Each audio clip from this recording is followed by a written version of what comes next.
pahami. Ada cara ibadah yang lebih rajin daripada belajar ilmu agama. Wa kaina sabda Nabi Muhammad SAW, sumu li ru'yatihi. Puasalah kamu semua li ru'yatihi, karena melihatnya.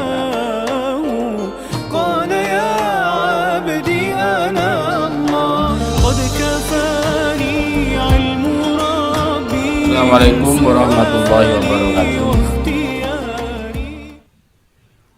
Pak Ustadz mau nanya, sekarang kan lagi berlakunya wabah COVID-19 ini, jadi kita di Malaysia ini masih tidak dibenarkan sholat berjamaah di masjid atau surau oleh Kementerian Agama di Malaysia ini, dengan alasan untuk mencegah penularan wabah tersebut, dan ruang sholat yang terbatas, dan lebih mengutamakan warga negaranya untuk selamat dari wabah. Adakah saya patuhi aturan tersebut? Dan sekiranya saya langgar aturan tersebut, gimana hukumnya? Terima kasih. Nah, ini pertanyaan dari saudara kita di Malaysia. Waalaikumsalam warahmatullahi wabarakatuh. Bismillahirrahmanirrahim. Alhamdulillahirrabbilalamin. Wassalatu wassalamu ala ashrafil anbiya'i wal mursalin Sayyidina Muhammadin wa ala alihi washabihi ajmain. Amma ba'du. Hukumnya mengikuti atau patuh pada aturan pemerintah itu diperintah oleh Allah. Allah langsung yang memerintah. Allah berfirman dalam surat An-Nisa ayat 59.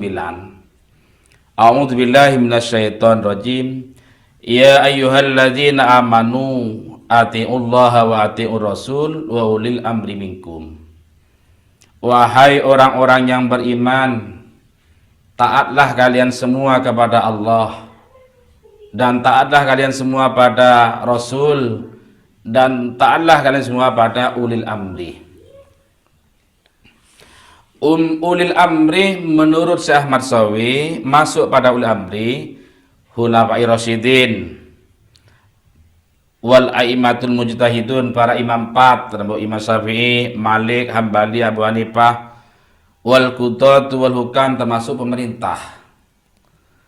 Jadi Allah memerintahkan pada kita semua untuk taat pada Allah, ini pertama. Kedua, taat pada Rasul. Kedua, taat pada pemerintah.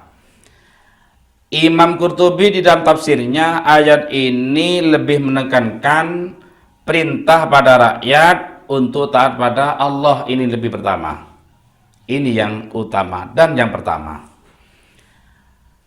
Taat pada Allah berarti harus melaksanakan perintah Allah. Wa ya imtisalu awamirihi wa jitinabu nawahihi. Melakukan semua perintahnya dan menjauhi larangannya. Ini ketaatan kepada Allah Subhanahu wa taala. Kemudian Allah memerintahkan bi taati rasulihi. Sanian, ini yang merupakan urutan yang kedua. Allah memerintahkan kepada umat agar taat kepada Rasul.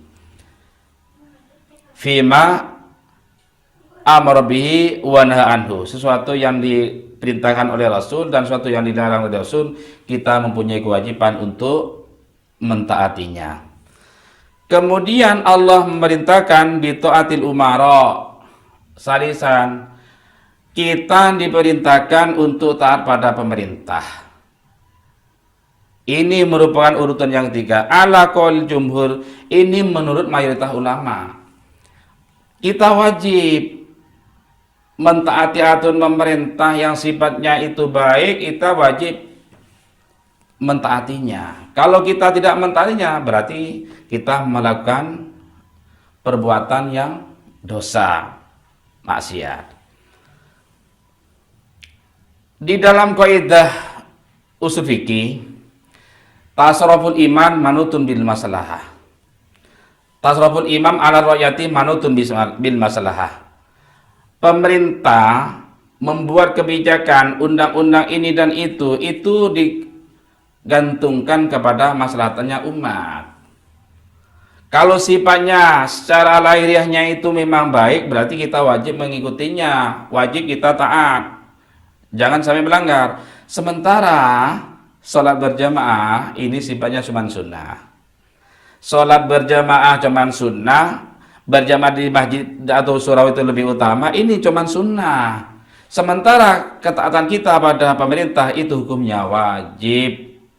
Selama pemerintah itu tidak memerintahkan pada hal-hal yang melarang syariat. Kalau pemerintah itu memerintahkan agar kita durhaka kepada Allah, misalnya ada pemerintah melarang kita, jangan kita sampai sholat misalnya ya. Sholat 5 waktu hukumnya wajib. Oleh pemerintah kita dilarang untuk meninggalkan sholat 5 waktu. Ini baru kita tidak boleh mengikuti larangan pemerintah tersebut. Karena ini melanggar pada syariat Islam. Selama tidak melanggar aturan syariat Islam, maka kita wajib untuk taat pada pemerintah. Di dalam tafsir Qurtubi diterangkan, misalnya qala Sahal, Imam Sahal berkata, wa idza naha sultan al-alimah ayyubtiyah falaysa lahu ayyubtiyah. Misalnya pemerintah melarang orang alim agar tidak berfatwa, maka pemerintah itu tidak boleh berfatwa. Nah, sementara di dalam Al-Quran diperintahkan beli walau ayatan gitu kan, sampaikan walau satu ayat. Sementara jika pemerintah melarang seorang alim jangan sampai berfatwa, kemudian si alim itu masih berfatwa, ini berarti melanggar, tidak boleh berfatwa. Fa'in afta fahuwa asin.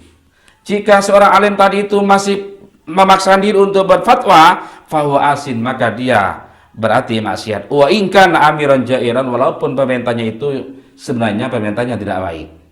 Pemerintahnya jahat. Ada pemerintah jahat melarang kiainya untuk berfatwa. Kemudian si kiai itu memaksa untuk berfatwa, maka si kiai itu hukumnya maksiat. Nah, sementara seperti di Malaysia, seperti tempatnya antum, itu kan tidak melarang untuk sholat kan, cuman melarang berjamaah di masjid agar tidak tertular wabah penyakit corona. Kan cuman gitu kan, berarti ada kewajiban untuk mematuhi aturan pemerintah di Malaysia itu tadi. Kalau melanggar aturan pemerintah Malaysia, berarti antum maksiat kepada Allah Subhanahu wa taala. Ini kata Allah Subhanahu wa taala. Ini ada dalilnya. Sampai Imam Qurtubi berkata, wa idza naha as-sultanu al-alima ayyubtiyah falaysa lahu ayyubtiyah. Jika seorang pemimpin atau pemerintah melarang orang alim berfatwa, maka orang alim itu tidak boleh berfatwa. Fa in abta fahuwa asin. Jika orang alim itu tetap berfatwa, maka hukumnya maksiat. Wa in kana amiran jairan, walaupun pemerintah itu pemerintahnya yang jahat. Pemerintah jahat dari pemerintahnya. Ibnu Huwais Mindad berkata begini, wa amma ta'atu sultan fatajibu fima kalahu fihi ta'atun.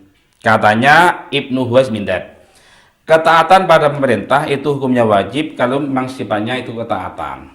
Berarti ini ada sedikit tolak belakang. Tapi tidak sesuai dengan mayoritas ulama. Kalau mayoritas ulama mengatakan wajib hukumnya taat pada pemerintah.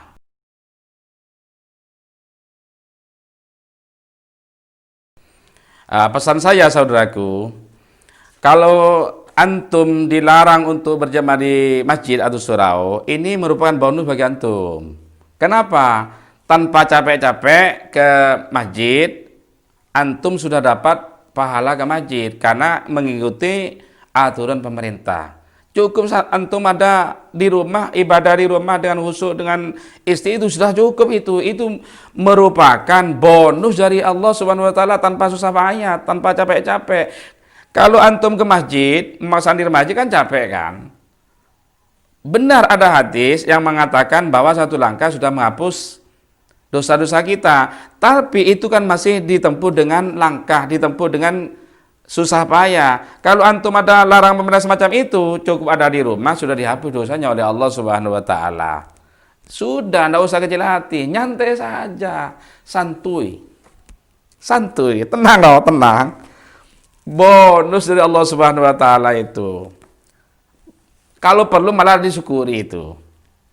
Syukuri malahan tanpa susah payah, tanpa capek, tapi mendapat pahala berjamaah di masjid. Enak kan? Ayo, kalau kita berpikiran cerdas, kita diam di rumah nyantai dapat pahala berjamaah di masjid. Kemudian sampean harus capek-capek ke masjid.